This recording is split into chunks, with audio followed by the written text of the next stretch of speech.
ஒரு விதையில் இருந்த அழகிய தளிர் வரவிருக்கையில் வெளியில் ஒரு குரல், இன்னுமா இது வரவில்லை?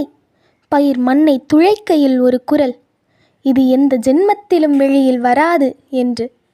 பயிர் சிறு தளிராக இரு இலைகளுடன் உயர்கையில் மற்றொரு குரல், இது பூமிக்கு பாரமாக இருக்கும் களை என்று.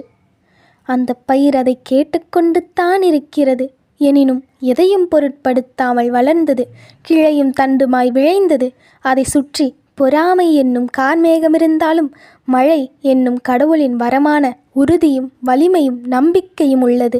எனின் மற்றொரு குரல் ஒலித்தது, இதை நாளை வெட்டி எறியலாம் என்று.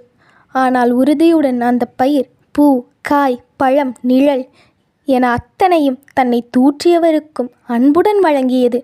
மனிதன் மனமும் எண்ணமும் மாறியது. குரல் ஒலித்தது, எவ்வளவு அழகான மரம்! இதுவே பூமிக்கு வரம். இது என்றும் நம்மை விட்டு செல்லக்கூடாது.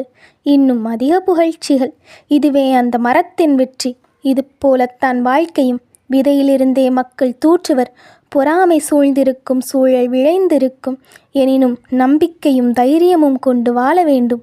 பொறாமையை அன்பால் வெல்ல வேண்டும். அப்போது உன்னை தூற்றியோர் உன் பக்கம் நிற்பர். அதுவே வாழ்வின் உண்மையான வெற்றி.